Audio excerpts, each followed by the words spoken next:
Good evening, everyone, and thank you for attending tonight's community conversation. My name is Ruth Price Rollins, and I am the president of the Greater Cleveland Alumni Chapter of Delta Sigma Theta Sorority Incorporated. I have the pleasure to welcome you to our continued community conversation, which is hosted by our Physical and Mental Health Committee. We hope that this Town Hall provides you with information to keep yourself and your loved ones very safe during this pandemic.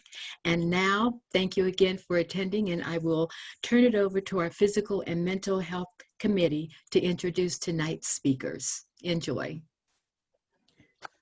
Thank you all for joining in.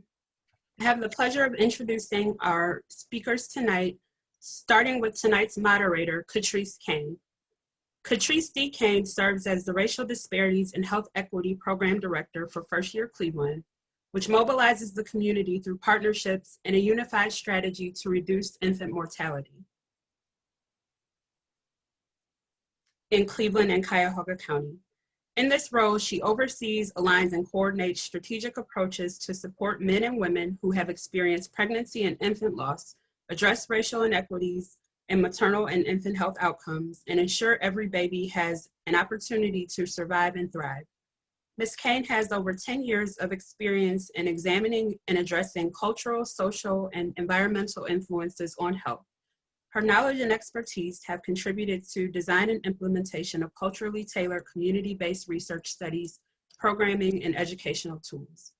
Ms. Kane received her Bachelor of Arts degree in psychology from Kent State University and a Master of Arts degree in clinical and mental health counseling from John Carroll University. Next is Dr. Shanina Knighton. Dr. Knighton is faculty at Case Western Reserve University, where she works as a clinical nurse scientist, KL2 scholar, and a part-time assistant professor in biomedical engineering. Her work focuses on infection prevention and control, including technology-based interventions to improve patient hand hygiene, identification of harmful bacteria and viruses on patients' hands, and strategies for implementing infection prevention guidelines in different settings, including the Cleveland VA Metro Health System. Dr. Knighton spent over a decade at the Cleveland VA as a bedside nurse and also as a National VA Quality Scholar, where she obtained interprofessional quality improvement and clinical research training in infection prevention and trained medical and nurse practitioner residents. She received her Doctor of Philosophy from Case Western Reserve University School of Nursing, has served in various leadership roles, including the National Research Committee for the Association for Professionals in Infection Control and Epidemiology. To date, she has received multiple federal grants, fellowships, and awards for her contributions to science, including the National 40 Under 40 Minority Leader in Health Award. Without further ado, I will turn it over to Catrice to get us started. Good evening, everyone, and thank you, Clea, for the introduction. The last time we gathered to discuss COVID-19 was back in April, and so much has transpired since then. So I'm excited, and it is an honor and a privilege to be here and engage in such an important conversation with Dr. Knighton. So let's get started. Dr. Knighton, can you give us a recap on what COVID-19 is, the long-term effects? As you know, we are headed into flu season, and many people are wondering, can they get COVID and the flu at the same time? So I know this is a loaded question, but what can you share with us today?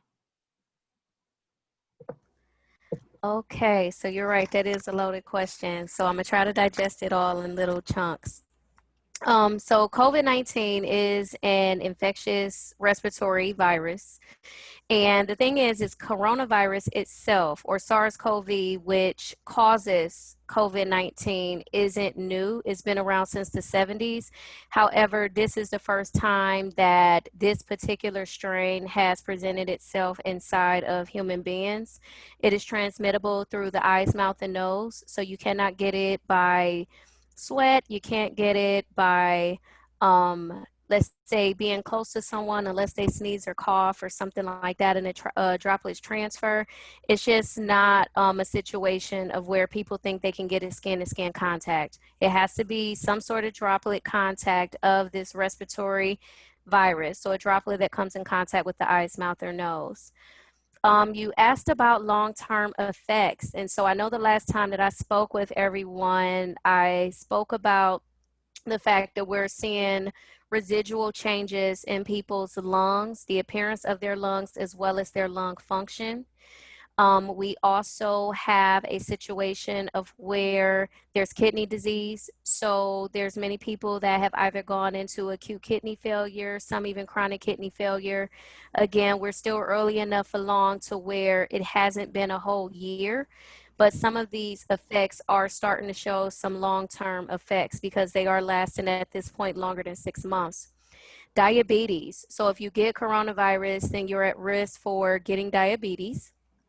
The list goes on.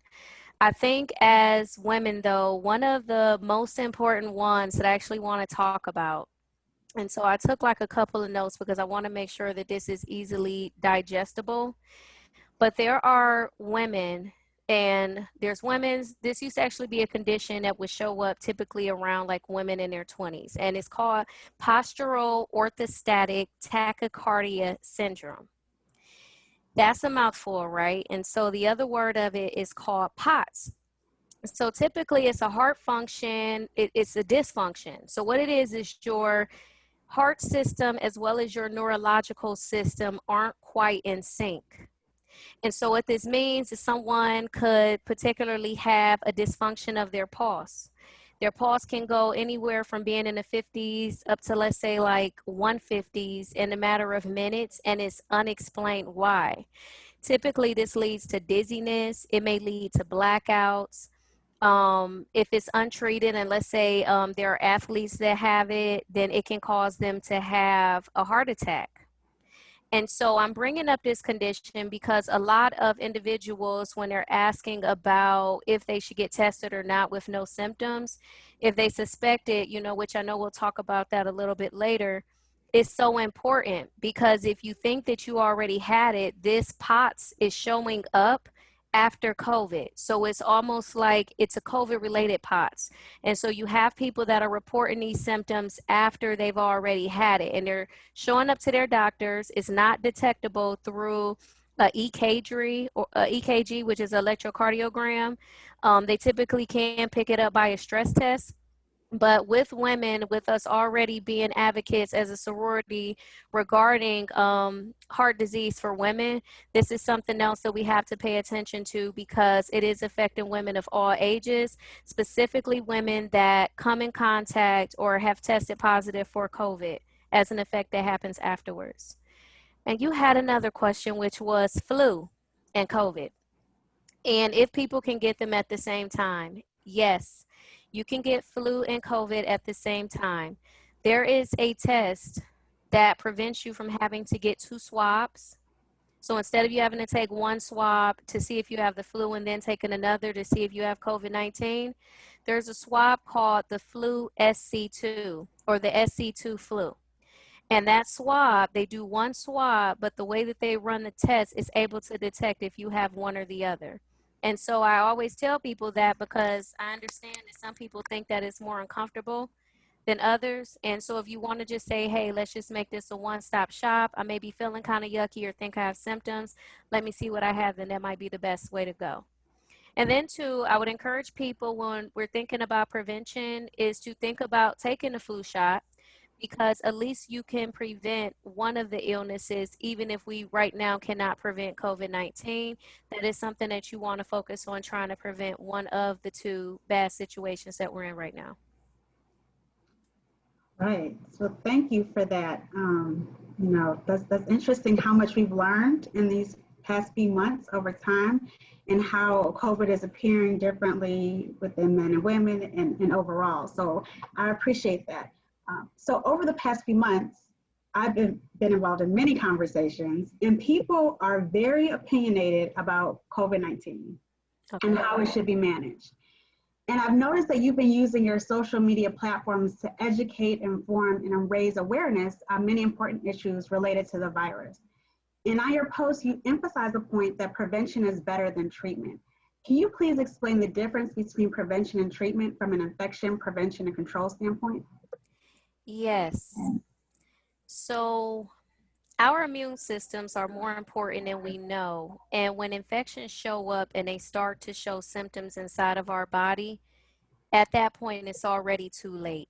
It's too late, not to say that there aren't treatments to fight it off, but you're then having to work with foreign objects to be able to fight the infection off that has already invaded your body. So it's almost like someone kind of catching you off guard and then you realizing that you're kind of late to the situation.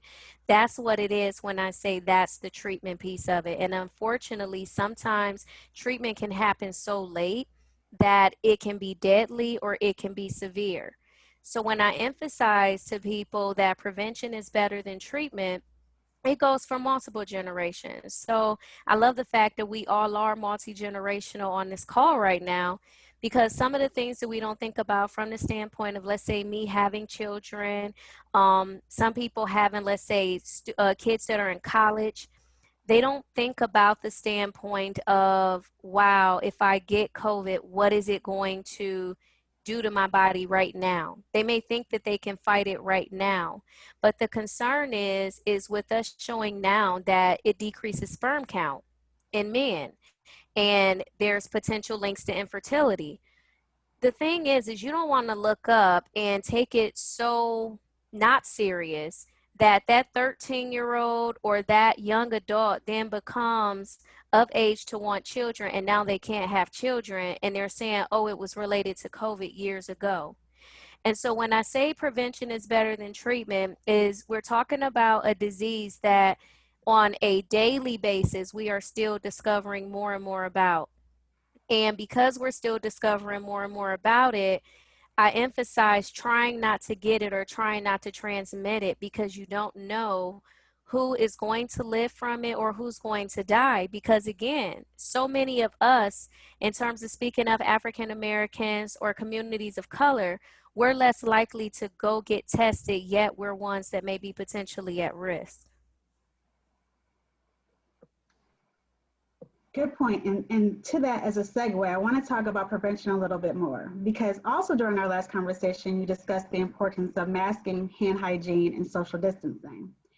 And many people still have very strong opinions about these three topics as well, to the extent that people are getting into physical altercations and verbal arguments around these issues. And we've seen this in the news, across social media. And if I'm correct, now there are about 34 states, including Ohio, that have statewide mask mandates. Can you share with us again the safe use of masks, hand hygiene, and social distancing? Sure. And I think what I'll do is just pull up a couple of slides just to go over that content really quickly. So give me 1 second. I'm going to move to it. Okay. So I'm going to hit share. Oh, actually it's not able.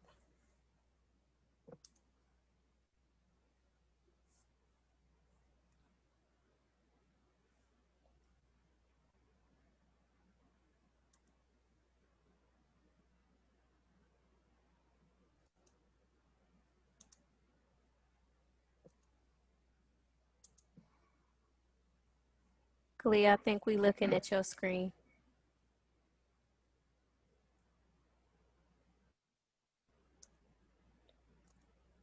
So I can talk through it. One thing for sure is only about 5% of people clean their hands. So hand hygiene has to occur correctly before we can put on masks, when we take off masks, when we're considering the use of gloves. Unfortunately, the media has given a perception that masks are the end all be all or the savior of care, and they're not. They never have been, unfortunately, not even in healthcare. There are other precautions that we need to take in order for us to be safe. For example, as a nurse, with, let's say, a N95 mask. With the N95 mask, even in a healthcare setting, then we typically have it up under a negative pressure room in terms of conditions to make sure that that's an extra layer against the droplets being transmittable to us since it's airborne. When it comes to the cloth mask, there is a lot of literature, meaning that if some of these masks are not made of tea cloth or if they don't have 3 layers, then they're not safe or they're not effective. The mask, though, even though it does not protect against all droplets, it protects against some droplets. And so that still means that people should be using proper cough and sneeze etiquette. Unfortunately, I've been seeing that quite a bit not be the case. I've also seen this new fad of where people would put the mask on, and instead of just removing it completely from ear to ear, which I emphasize, they pull it beneath the chin. But what I emphasize to them is droplets travel through the air. When you're getting on the elevator, you don't know who got on or off before you. When you're in a small room, you don't know who coughed in the air. And what happens is with your exposed neck, you are then walking. So your mask is up here. So imagine your mask, wish I had one, being on your face, like right here. And then you say, oh, well, I'm out, I'm going to take a breather. You then pull that mask down to your chin, which means the inside of your mask is now touching your neck, which droplets have been exposed to. You then take that same mask that was just on your exposed neck, and you then pull it back up on your face again. So you've taken all of the germs and bacteria that was on your exposed neck, and you're now pulling it up to the mouth and the nose. And remember, I said that that's the easiest way that COVID can transfer, which is by eyes, mouth, and nose. The other piece of it is that I encourage anyone to socialize outside. Social distancing is important, but if you are going to socialize outside. The state of Ohio guidelines do state that if you can be outside and there is adequate distance where you can socially distance, you do not require the use of a mask. We use the outside air to ventilate and treat the inside air, which may be more concentrated with droplets. I can tell you that there are no studies that we know of that shows that you can have COVID. There's no studies, honestly, that we know of that is going to show someone getting COVID from outside air. And especially in places where they can socially distance.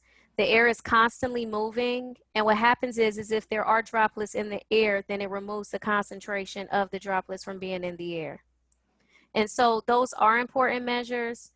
You're right, people are definitely in a tizzy about them. I've seen, like, now grocery stores, you may go to a clothing store and they have the hand sanitizer there. They'll tell you the hand sanitizer is there, and if you don't use it, they'll look at you crazy. So I know that there is a lot of controversy about that too, but I think my biggest thing is that if you don't practice hand hygiene correctly, if you're not using the mask correctly, then it didn't happen, because you can be very well putting yourself at risk. Thank you for that. And that's so important. That's why I'm so glad that we're here today, because there's a lot of misinformation or people just aren't well informed. So I appreciate you shedding light on that, and reminding us of the importance of that so we can share that with others. So we talked about prevention. I want to move over to testing a little bit, because recently the governor of Ohio tested positive for COVID, and then he tested negative. And when we heard the news, many people were curious about the different types of tests, but they also questioned the accuracy of these tests. So can you explain the different types of tests and how accurate they are? Okay, so I'm gonna digest this into 3 parts, okay? So, and I want everybody to kind of follow along with me. If you don't, just kind of say, hold on, okay? And I'll back up a little bit. So there are 2 main types of tests. There is a viral test, which is the swab. So that tells you if you have an active infection. Then there is an antibody test, which tells if you had a past infection. Typically, they'll do that by a blood draw. With the viral test then gets broken down into multiple components, but I'm going to go over 2 specifically as it relates to your question. So you have what's called a rapid test. And has anyone ever taken, like, I've taken a test for having strep, like, you know, throat, and then they'll say, hey, we'll swab you, and then if it's negative, then we'll send it off to the lab. Has anyone else ever had that, like, where they say it's negative, and then they'll say, oh, well, if it's negative now, then we got to send it off to the lab, and if that comes back positive, then we'll give you the antibiotics. So in this particular instance, it's the difference between that rapid test and what we call a laboratory test. The rapid test that DeWine took, which came back positive, was overly sensitive or overly specific for coronavirus, which means that it went above and beyond and detected other things inside of it that was not coronavirus. Like these tests have to, that we have certain formulations or certain things that we're looking for in them to see if it actually has the particular protein for it. Sometimes it can be over contaminated or it can be overly sensitive for that particular marker that it can say it's positive even when it's not. Unfortunately, pregnancy tests, they've gotten right at this point. So you know if it's positive, then it's positive. This is not that situation. So when they then sent his test off, retested again, and it was sent off to the laboratory was able to go through the correct process of what's called polymerase chain reaction. So they went through all of the correct steps to make sure that it was going to test negative. And it's like a series of steps that has to happen in order for that to happen. So the rapid test, which they means, hey, I'll give you your answers real quick, is almost like a litmus paper for a pH test. Just that quick, you can see if the color change or if it doesn't, okay? Whereas the laboratory test, that takes a little bit longer. So those are the differences between the two tests within the viral test. Now, an antibody test differs because that's, hey, if you feel like you had COVID and back in January, February, March, we kind of getting late into the months now because time is really flying. You say, okay, well, I want to go and see if I ever had it. Then that would be the antibody test. And that's where they would do blood work to see if you actually had it. If you suspect that you have active COVID, you should not go get an antibody test because it's not going to come back. It's not enough time for it to build up the antibodies. It has to happen at least 3 weeks after you've had the illness. Got it. Okay. And speaking of which, just really quick, you all are, I know that there's a lot of things that are coming out, like initiatives. There's a call for plasma now. So anyone that's tested positive for COVID, they're now looking at their plasma because they want to study their antibodies. So that way we can find out if herd immunity is achievable or if these antibodies and what's detected in the blood can then be used to influence treatment. Got it. Okay. Thank you for that. I'm going to shift gears one more time because I think you touched on a lot of things of, we've been talking about, perceptions and opinions and really how COVID prevention and testing, but really how it's affecting us, everyday people. And, there have been some stories and people are tending to highlight experiences, how it's affected their life, but I really want to shed light on what we're dealing with as far as inequities, because we're in the midst of two pandemics. So we have COVID-19 and we have racism. And that's interpersonal, institutional, and structural racism, which has always significantly impacted the health outcomes for Black and Brown communities. And we know this on the call through lived experiences. There's literature, there's research data out here, but we know that racial and health inequities exist, particularly as it relates to health. We see how it affects education, employment, housing, access, resources, our environment, transportation, and so forth. And so once again, for those who live this, who breathe this, who experience the effects of racism, who are doing this work, we know that COVID just simply illuminated these issues. It was always here, it just shed light on this. And we see how Black people are disproportionately affected by the virus. So can you specifically talk about the impact that COVID has on Black and Brown communities? So again, that's a loaded question. So first thing I want to say is health disparities, which we understand are nothing new among communities of color. We've had issues with managing them. We've had issues with resources, so access to transportation, communication in regards to providers, meaning many barriers and breakdowns. It can be cultural, with the majority of providers being white, them not necessarily being able to understand concerns. The other piece of it is when COVID-19 happened, healthcare systems practically shut down and went on virtual. We have digital disparities within our communities. So that meant that when things went dark, there were people that were left without medications. There were people that had pressing health issues that could not receive care, unfortunately. And as a result of that, they sat home, they tried to nurse their conditions, tried to nurse their illnesses. I know people tried to reach out to their providers and could not get in contact with them the way that they needed to. The providers were not following up. So again, doing so many virtual care visits that the quality definitely fell to the wayside. I even had a situation where my mom needed oxygen. And I kid you not, I had to be very inappropriate with her provider because at that point she was already waiting a month. And then lo and behold, it comes in the mail the next week. And so I feel bad for people that don't have someone that's going to be proactive like that. You have the other issue of trust. So trust is a big deal. And so unfortunately, in the midst of this, you have celebrities that are on the news or on their platform saying, oh, Black people don't get COVID. You then have other celebrities that saying, oh, I believe that people are being paid off. Celebrities are being paid off in order for to say people have COVID.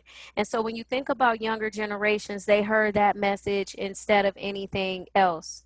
Also, too, I mean, I get conspiracy messages all the time in my inbox. Oh, this is how COVID was started. This is what happened. And I'll tell anybody, I wasn't there to watch the pig eat the bat. So I can't tell you how it happened. I just know that it's here. I know the symptomology of it is very real, and the experiences of it is very real. And I also have to remind my white colleagues that our country was not built upon an equitable healthcare system. This is westernized medicine, and Black people traditionally have been used as guinea pigs in order to make sure that medications worked, for white people. Like, this is known. There's documented evidence of it for years. Our textbooks are written in that manner. And so when we're talking about dismantling racism and we're talking about disparities, many people thought that, or they thought, I would say, these issues went away after HIV. But what happens is every time we have a pandemic, every time we have a crisis, it continues to precipitate the situations that we already have, or it shows us just how structural racism continues to exist. And so even right now with the hurricanes that were just experienced down south, when it comes to food, when it comes to healthcare, when it comes to access of just the bare minimum resources, we typically are the ones that are going to suffer. We're the ones that can't get access to it. And that's what we're seeing in this situation. Many of these individuals that are recovering from COVID that ended up with clots, they're still in the same situation, or they're feeling like they're in a worse situation because they know they haven't recovered, but they don't know how to articulate that. And so they are showing up with heart disease and all kinds of conditions. And so it's unfortunate, but to watch it play out. And I'm just going to bring up one last point, and that's why, we're doing the work in the community, is because the messaging that is shared is electronic. And not only is it electronic, they are pages of words. And for a population of people either that don't trust the information because you're seeing, let's say, discrepancies, don't trust the information because, or not even just not trusting it, but not able to digest it because you're scrolling and scrolling and scrolling. Our older generations that are supposed to stare at a cell phone screen and read a 7-point font about how they should manage care during COVID. It's not equitable and it's not possible. Everyone does not have those resources. And so that's why it is so important for us to be in the community and making sure that they have access, because not everyone is reading the same thing or has access to the same thing. Great point. And I've heard this somewhere and I like to repeat it. It says when the country gets a cold, Black and brown communities get the flu or we get pneumonia. And that shows that when something happens such as COVID-19, we're going to get hit the hardest. So everything that you said is right on point. It's so important that we continue conversations like this. We build that trust. We, dispel those myths, and we address key issues around the digital divide, around health literacy, and so forth. So well stated. I have a final question for you. And this goes to the same thing about how COVID-19 has really impacted the lives of so many people in so many ways. We think about how COVID has really reshaped our lives physically, mentally, emotionally, socially, spiritually, financially, and so forth. And people are still trying to navigate what I call this new normal. And many people have questions and concerns around, how do I maintain my social life? How do I date? How do I feel that sense of connectivity with others? How do I get back to who I was and the things I love to do before COVID? And I think people are really wrestling with that. They're trying to figure that out. They want to be conscious of their health and the health of their others, but they're still missing that piece of who they are. So what suggestions do you have to individuals on how to manage their daily lives, how to still maintain a sense of balance in the midst of all of this? So that you got some loaded questions. You So handled it well. right.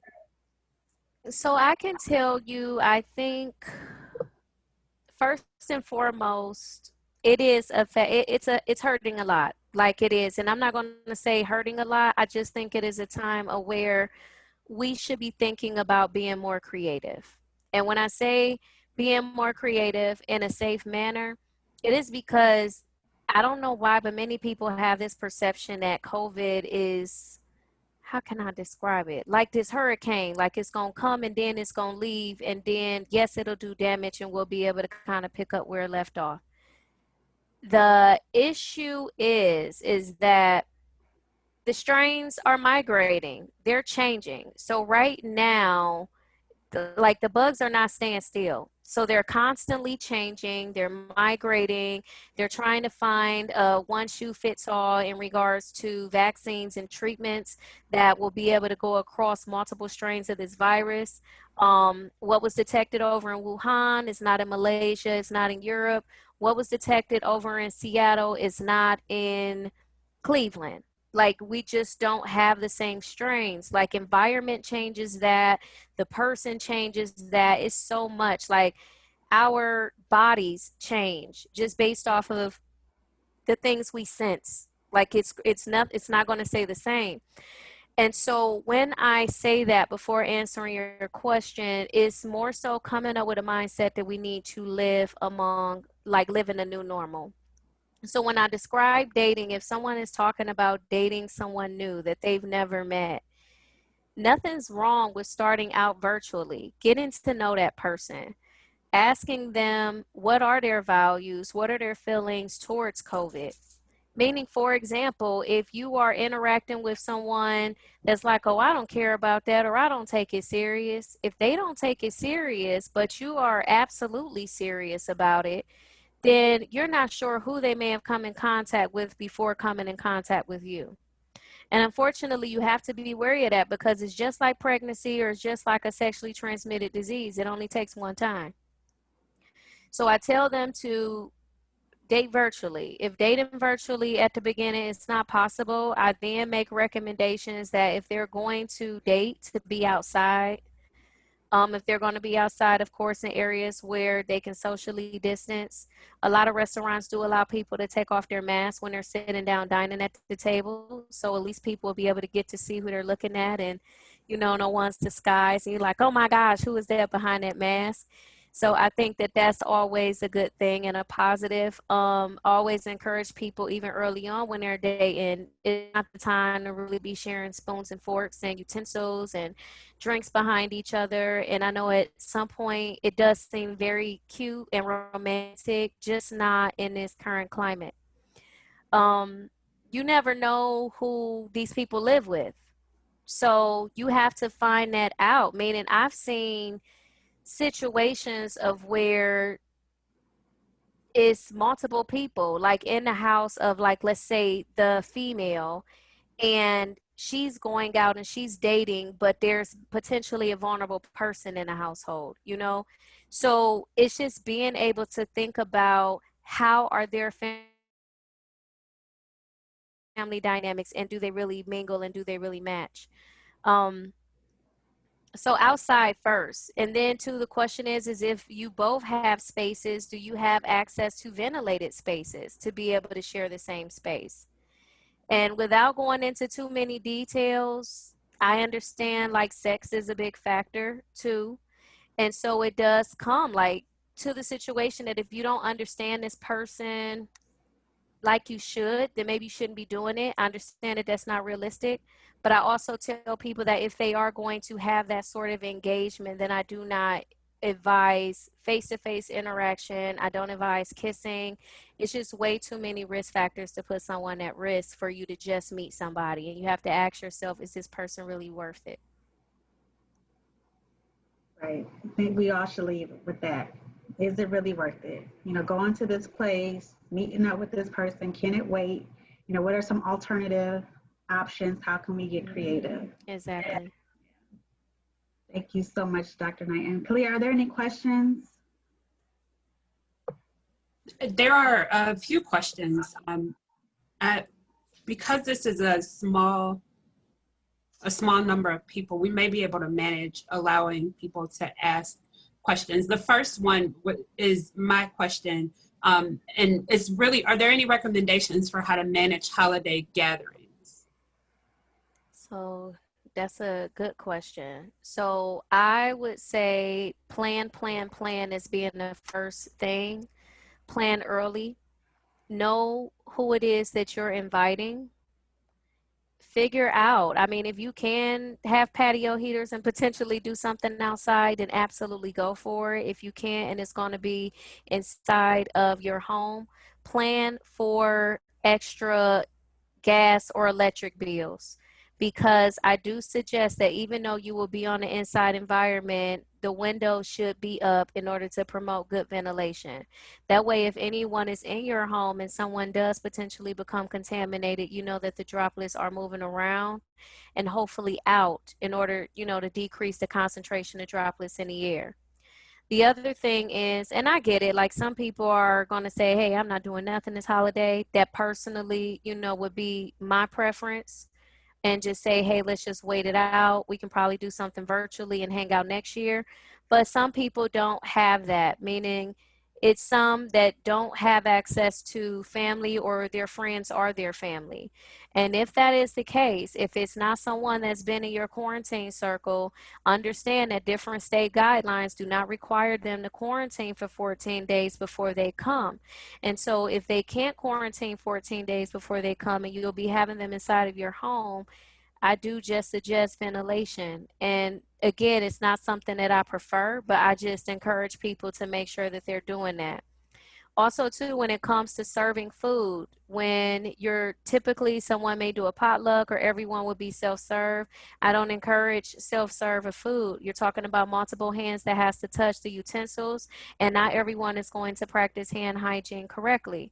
So you will want to make sure that if the food is going to be served, that everyone is eating at the same time. When it comes to doorknobs in the home, I would make sure that you come up with some sort of routine to make sure that they're being cleaned off, because again, these are surfaces that multiple people will be touching. If it is some sort of gift exchange that is being done, that also too has to be coordinated in regards to cleaning off surfaces and making sure that you're cleaning off the gifts. For kids, they like to play with each other's gifts. So it's a lot, you know, it is a lot to be able to digest, but these are just some things that people may want to think about when they're talking about entertaining someone in their home for the holidays.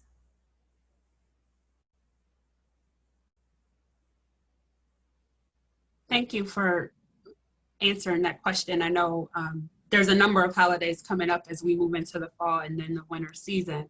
There are some other questions about the first one Gladys sent, I think, privately and then resent it to everyone. So is it okay if I unmute you, Gladys, and then you can ask your questions?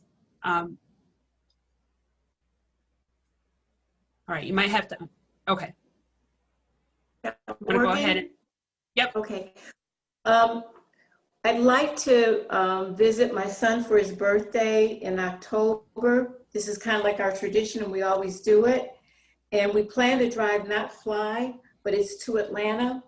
And so some things that I know we would do, we would take our own bedding because we have to spend a night, at least one night. We can't do that trip in one day. But we have our, sanitizer and our Lysol, no pillowcases. But what else would you recommend so that we could do this safely? Awesome. Or thoughts on even with that? Because we don't have to go, we want to go.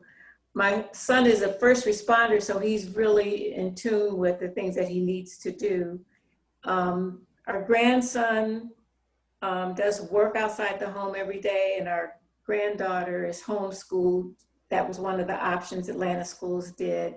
And they really have created their own bubble with just their family. There's not people coming over.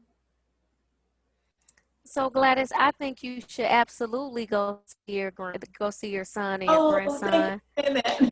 I do. No, I think that that's awesome. And then the fact that you all opted to drive, I think is a safe bet. I would tell you that when you are going to the rest stops, meaning that there will be restroom stops along the way that you will endure. We're talking about stalls.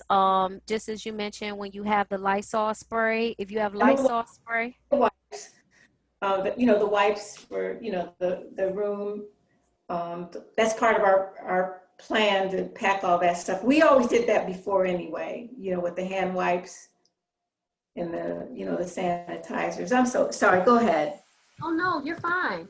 So my question to you, can you all hear me? It seemed like it's getting a little bit choppy for me. So if you can, then just let me know.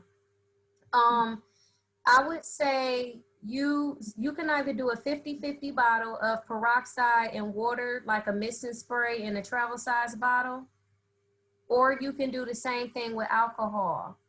I'm suggesting that to you because when you go inside of the stalls, we know we cough inside the stalls and do different things. Like typically that's kind of like where you get out all of the unpleasantries in the restroom. So I would suggest to you spray the air in the restroom when going into the stall. So that way, if it's anything that's potentially lingering inside of the air, then it will knock some of those droplets around. And so and it came out about maybe 2-3 weeks ago talking about peroxide. Like I know I had mentioned before, but you're starting to see more and more stuff of it in the news. Okay. So that would be my concern in regards to stops that you would make. The other thing, make sure you're cleaning your cards. Like, it's not a situation of where you may be going to, you're not going to keep radar of what's contaminated areas versus what's not in regards to frequency of COVID while you're driving down. So if you're handing somebody over your card, which is plastic, COVID lives on plastic for up to 3 days. Just make sure you're using those disinfectant wipes as you mentioned and cleaning your cards. If you have not reserved your hotel or if you have already, I request for you to get a room on the first floor. That avoids you having to ride the elevator, which may or may not be cleaned appropriately.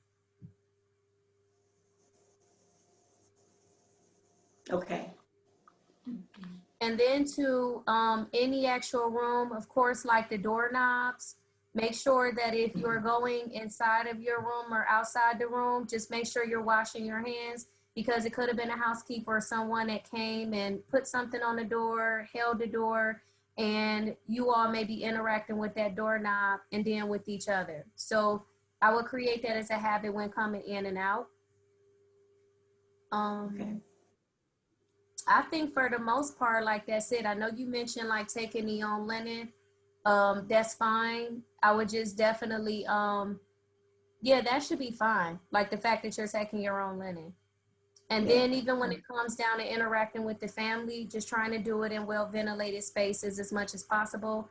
Just as you mentioned with him being a first responder, of course, his intent is never to get anybody sick, but he does have a high-risk job as it is, of which he comes in contact with people before knowing what they're exposed to.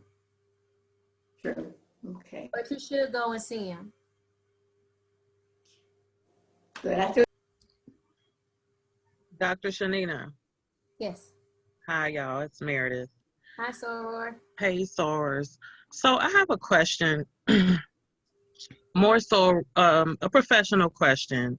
If you were consulting the Cuyahoga County Board of Elections as it relates to their early voting plan, people coming in and out of the facility all day. Early voting starts October 6th and will go all the way through November 2nd, Monday at 2 o'clock. And then, of course, the next day on Tuesday, every polling location in the county is going to be open.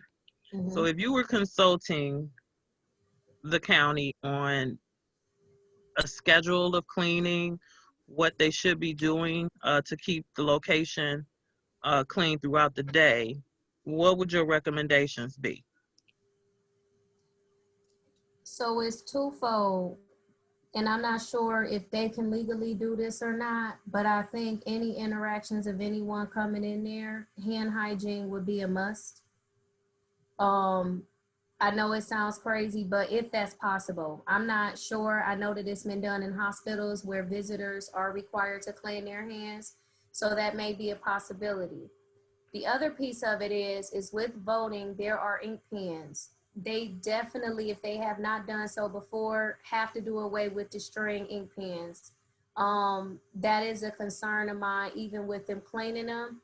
I've seen a lot of cleaning be done, and unfortunately, every single disinfectant has a certain amount of contact time that it has to sit before we can wipe it up. And I'm still seeing these particular practices be neglected even when I'm out in public, and it doesn't make me feel any more safe than, you know, what I did before, just because they've instituted this now that we're in a pandemic.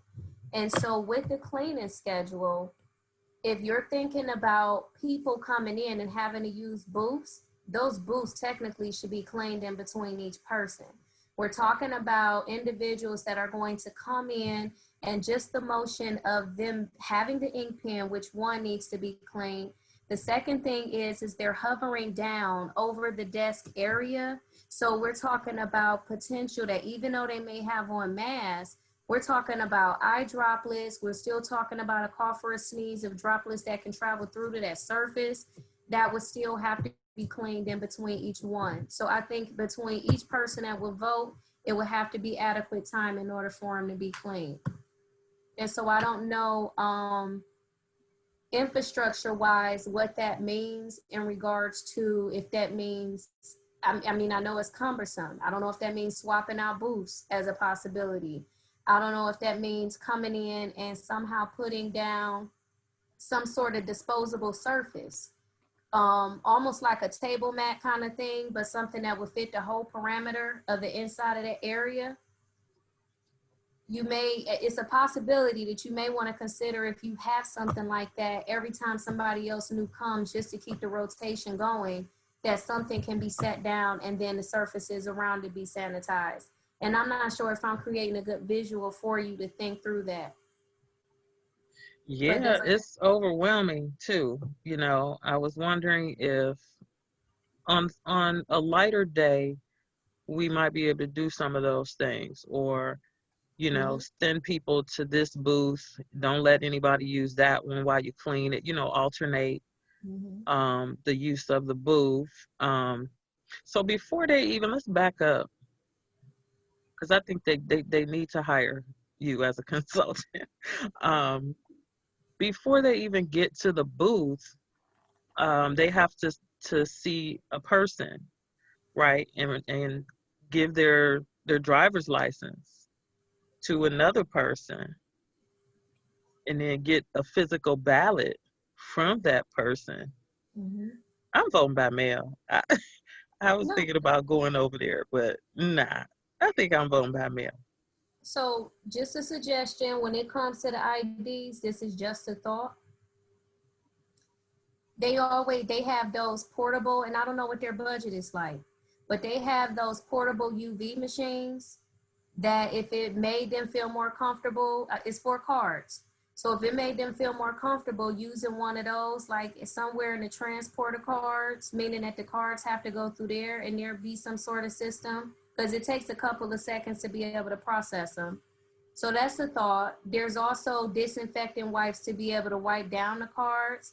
Hand hygiene, regardless of whether they're handing the cards or not, the poll workers should still be cleaning their hands, like before, when interacting with each and every person. So in between each person, their hands has to be clean. And so And what about wearing gloves? Gloves, I still highly am against gloves. Gloves are honestly less protective than your own skin. Your skin has a normal flora or an ability to be able to fight off germs.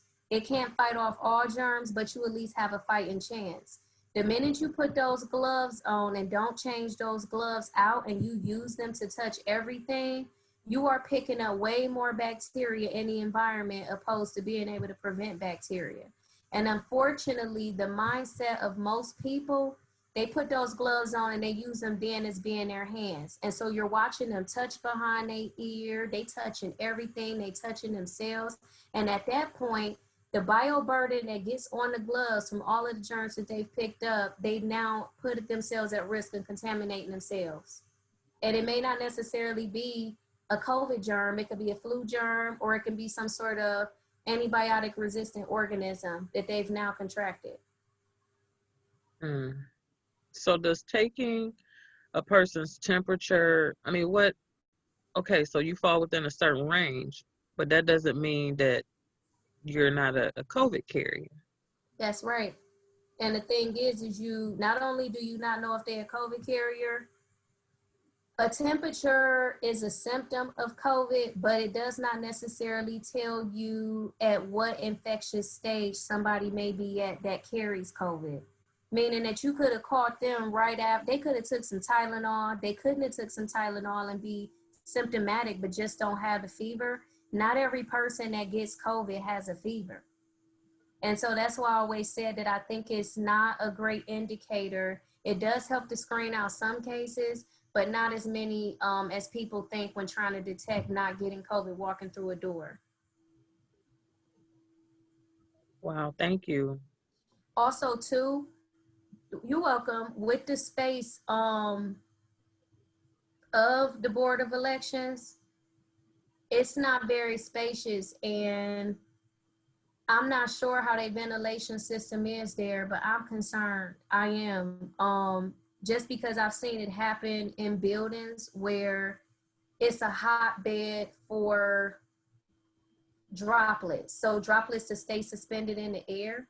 They don't have the capability of having ventilation systems there. And so I'm not sure too, if you all can get your hands on some sort of air purifying system, but you have to get some sort of system in there that's going to do adequate air exchanges, especially with the amount of people that's going to be coming in and out of there. Because somebody just being in there working without adequate air can be at risk for COVID if it's that one person that walks in that they might not have even serviced, but the fact that they were inside of there and those droplets can stay suspended in the air. You can't use a fan? No, oh no, the air gotta be purified. Like I trying to like explain it as best as I can. There's certain criteria for heating, ventilation, and air conditioning systems that have to occur, or certain levels of a purifying system that will be able to purify pathogens and bad things out of the air. And that's the thing that they would be wanting to test their system up against, because if they're not, they potentially could just be spreading a virus around should someone come in there contaminated. Wow, that's excellent information. Thank you. Yeah, you're welcome. Are you still open for questions? Yes. Oh, okay. I had a question. I'm sorry. I don't know if you addressed this one because I had to go to my children for a second, so I apologize for that. But if you were to get COVID, is it more likely to get it again? So it's not necessarily whether or not it's more or less likely. It's just knowing that you can get it again. So your body during, let's say you get COVID.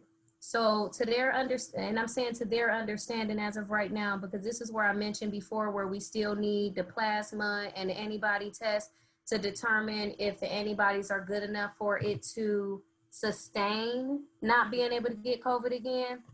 But what it is showing is there has been some cases of a second infection in individuals that got it the first time. So what that means is that your body's ability to fight off COVID once it's exposed, it lasts, but it only lasts at most for about up to 6 months as we know it. And it's not to say that it won't be a shorter duration. I just tell people if you got it once, you don't want to play around with it again, because you don't know from the first time how much initial lung damage occurred or how much initial organ damage might have occurred that could then make that second time a lot more deadlier than the first time.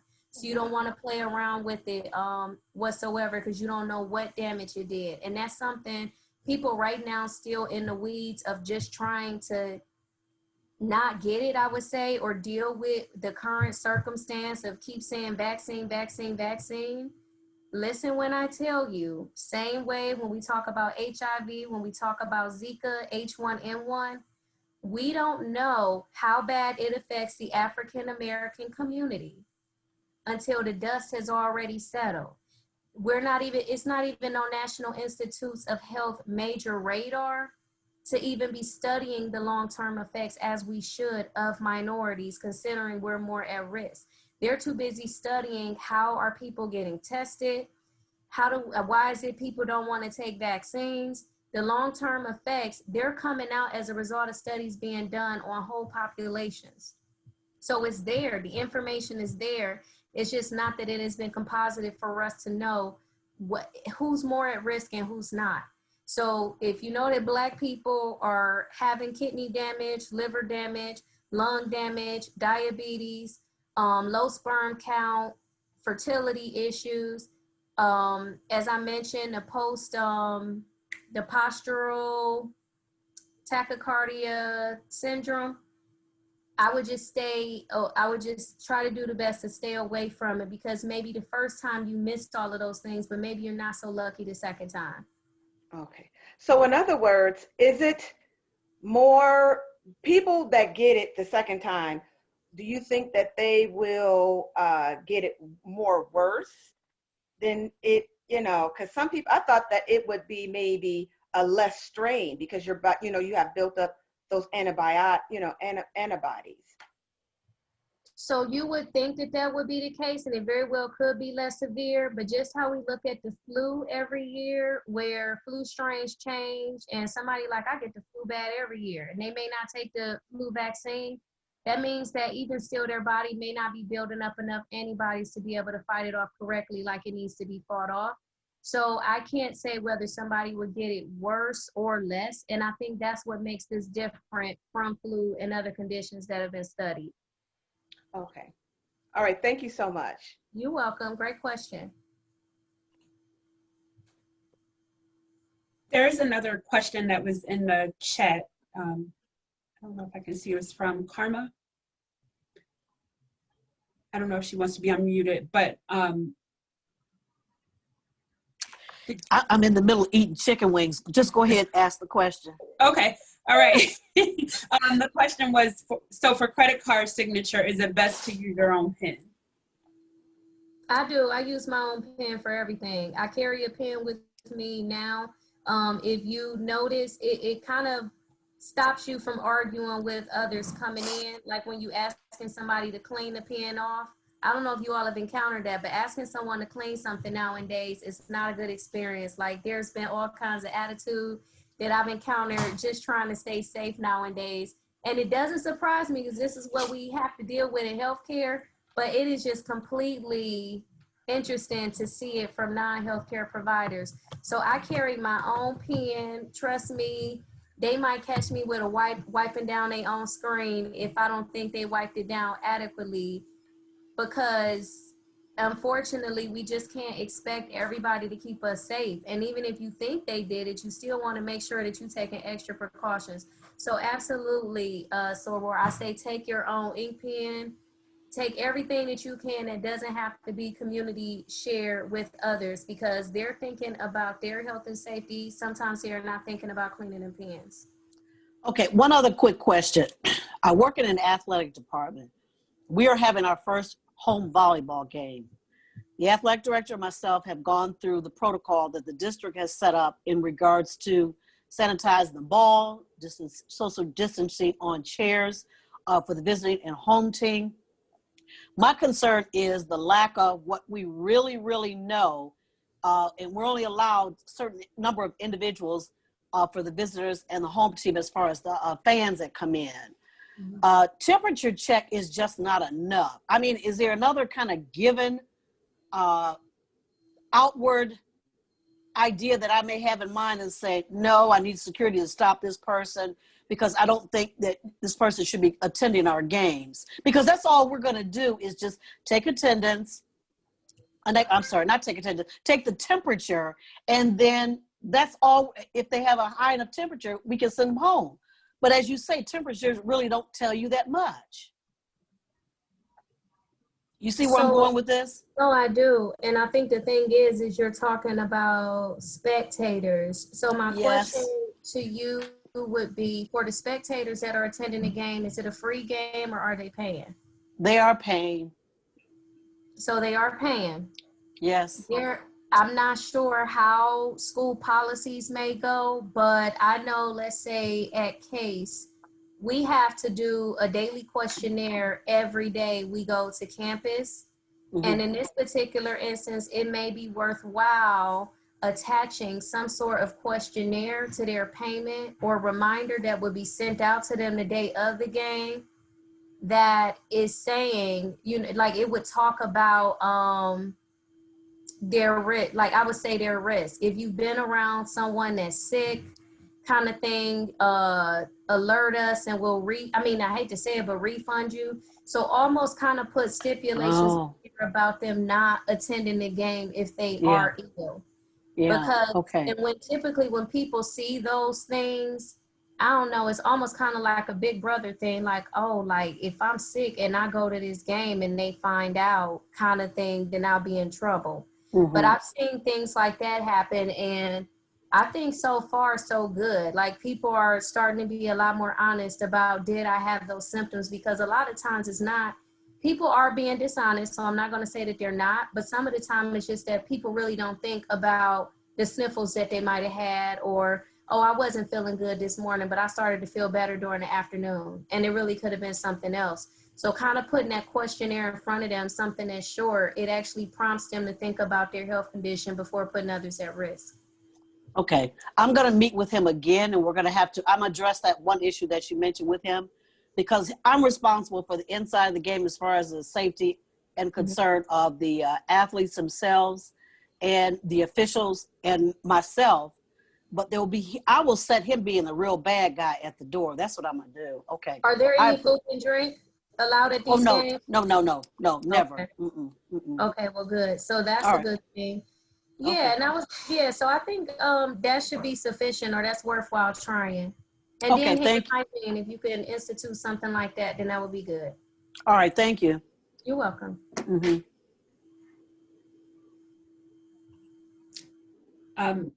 Looks like Antoinette has a question. Her question is just really around, I think you might have mentioned this, but just how long does the virus remain on a surface? I think she was asking for that to be restated. Yes. Because her point was about the businesses who no longer, they say they won't take cash, but they're asking you to use a card, and then, as you mentioned, the virus is still living. Did we lose you, Shanina?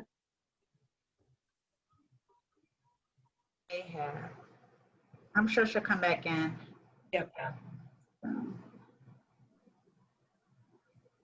We'll give her a second to come back in. So I think this has been really good discussion. And Catrice, one of the things that we had talked about that I think was coming up a little bit in the last question about screening and people being honest is really around the fact that people may be screened, but may be afraid, especially in either communities of color or people who may end up having to take off work if you say, yes, I am experiencing these symptoms and maybe I don't have the time off, maybe I won't be paid, maybe it's gonna cause some other hardship for my family. So I think it's something that we still have to be mindful of and understand how you can communicate to people the need to still try to help themselves, even if, even when they're faced with such trying circumstances of, I gotta provide for my family, I cannot afford to be sick. Right, I agree. I shared with Kalia and Dr. Knighton that I was at a store and one of the workers shared with me that, you know, she took some time off because she didn't feel comfortable coming to work. And then the company called her and said, well, if you don't come back by X date, you won't have a job. So she was forced to come back. She's scared. She doesn't feel like they have the proper protocols in place. But it was a conversation around, you know, people have to put food on the tables. They have to pay their bills. But they also are in a position where, you know, they're jeopardizing their safety. You know, they have to go against what they feel is best for themselves and their families. And these are some real decisions that people are making, especially within Black and Brown communities, that we have to figure out how we can advocate for one another, how we can support one another at these times. So I just think there's so many stories, experiences people are sharing, concerns. And then there's a lot of stigma because someone sneezes and everyone looks at them sideways, or they cough and someone looks at them sideways. And I said, you know, there's these allergies that people have, but people always, there's no more colds or allergies. Everything's COVID. So I noticed that in meetings too, when we're on Zoom and someone coughs, everyone just gives them a side eye. And I think she's done. I'm sorry. I was gonna say, it's crazy. My computer decided to do a restart like in the middle. So it did. But no, to answer your question, Antoinette, it lives on plastic for up to 3 days.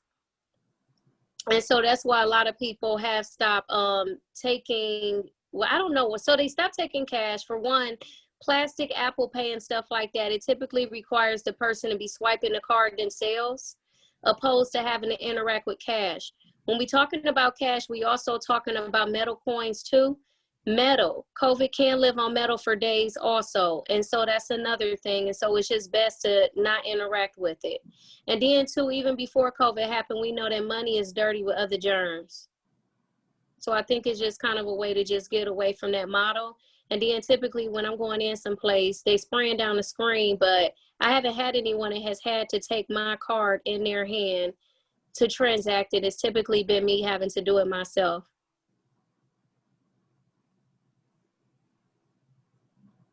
I have another question. What type of supplements do you think will help build the immune system besides vitamins? It was, I heard about, was it it's called berry or? Elderberry. Elderberry. And then I've seen on Facebook, it was this vitamin called, is it Boli or Goli? Something like that.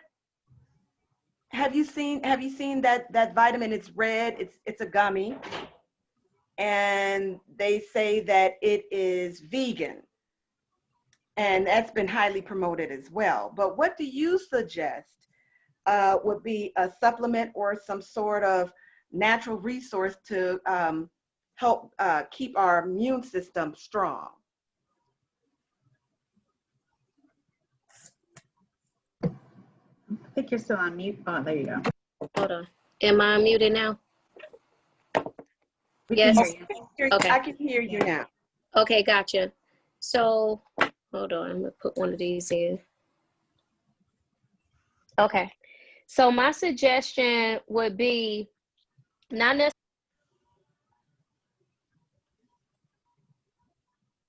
Hello? It's saying I'm still muted. Okay, now it's unmuted. Yeah, okay. So my suggestion would be when talking about vitamins, I know that we can encounter a lot of stuff that's going to say on it organic, inorganic, vegan. It's going to have all of these things on it. And I encourage people to read the labels, meaning that, yes, vitamin D is always good. So vitamin D is always good. Vitamin C is always good. They've done studies. They show that COVID helps deplete. It depletes your vitamin D. So getting extra of that in your body is always a good thing. Zinc. So getting zinc, you want to get things in your body that's going to build up your T cells. So of the people that, like, they did a study and it was like around 200 people around this infected person, and long story short, the number of people that got infected was like way less, and they were trying to figure out how did this happen. And so what they came to conclude is that they believe that T cells, which are our fighter cells for our bodies against infection, play a major part in that. And so it's showing that people with strengthened T cells and good T cells have a better ability of not getting COVID or being able to fight off COVID than the average person that, let's say, might eat, I would say, a crappy diet, or one that's like filled with a whole bunch of additives and fillers, which again typically is going to be the minority population because of food deserts and the food resources that we have access to. So I suggest that when you are looking at vitamins, whether you're deciding to take a daily supplement, whether you're deciding to take elderberry, look for the silicones, look for the titanium dioxides. There are ingredients inside of your vitamins that may make you have diarrhea. Some of them may make you have headaches. It shouldn't be in there. I agree with you. Unfortunately, these are approved products in order to be able to stretch out some of these vitamins. So you want to make sure that you're weeding them out. I do strongly suggest, I typically say, get what your body needs, meaning that you may be eating enough carrots or something, in order to make sure that you're getting your vitamin A and your vitamin E, but you may not be eating enough to get vitamin D, let's just say. I would say make sure you're supplementing with what you're missing opposed to over supplementing. Because sometimes as you get into using all of those multivitamins, they get to adding more and more ingredients. Some of the stuff that you're going to overlook and you're not going to read. And unfortunately, that is the stuff that's tearing our immune systems down opposed to building it up, which is what they're supposed to do. So I do encourage the reading the labels, like very much so. Oh, okay. Thank you so much. Oh, something else too. When you say vegan and you talk about gummies, understand that a lot of them are made of porcine enzyme, which means that they use pork in order to be able to make those gummies. And so they may advertise it as being vegan, but I'm telling you, gummies, the majority of gummies are made of pork. So if you're eating a gummy bear and you saying you vegan, you are not vegan. You're eating pork. If you eat Jell-O, you're eating pork. I know. Now this one, I think it's called Goli. You probably, if you want to look it up, I think it's a red gummy and they say gelatin free. And I think that's what makes it vegan. I think that one young lady, I think her name is Tabitha, she's really been going viral with, she's like this big time vegan promoter. I don't know if anybody else. And so she promotes these, I think it's called Goli or Boli, and it said gelatin free. So that's what kind of, raised my awareness about it, but I don't know. and so hear me out. It could very well could be the same thing. I'm just stating that when they take out one of those things to supplement, 9 times out of 10, there's something else. Meaning, like, for example, are these the ones that has the apple cider vinegar in them? Correct. That's the one that they were talking about. And I was almost on the verge of purchasing it, because they say how much energy they have, and she really promoted it. And with her being a vegan, I'm not a vegan, but with her being a vegan, I just kind of so I want you to look up something. what I want you to look up is look up the side effects of too much apple cider vinegar. Because the problem is like with those gummies and the amount of apple cider vinegar that they have in there, it causes erosion of tooth enamel. Like how I mentioned it, how, for example, COVID might deplete your vitamin D. Some of the ingredients in the vitamin may give you enough of a vitamin, but may deplete you of another. So that causes like low potassium and like bone loss. Also, too, it can cause throat burns. Like a lot of people might actually have, I'm trying to think, it's an esophageal condition where they have like the, I don't know why I'm drawing a blank right now. It's not a reflux, but it's literally like the erosion of their esophagus. Wow. And so I'm bringing it up just to say you really have to read and understand what it is you take in. Understand too much of something, it can be a bad thing. A lot of this stuff is made from the earth on purpose, like fruits, vegetables, stuff like that will give your body the majority of what it is you need. Do some of us have a deficit in some things? Absolutely, yes. But know that if we take certain things, it can cause a deficit in another area. Like we're a balanced system.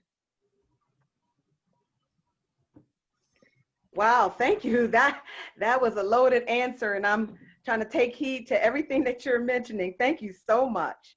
You're welcome. And I would say just look it up. I think that's the thing, like immune system, when we're talking about infections, like all of this kind of go hand in hand. So it's challenging for me to talk about prevention when I'm not talking about like the body's job in itself.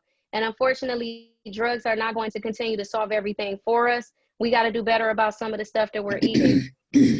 And then just as I mentioned before, I've said it, but as long as we're consuming animal meats, which I consume animal meats too, this whole notion about people not wanting to take vaccines, it doesn't make sense considering that the animals that we consume get vaccinated.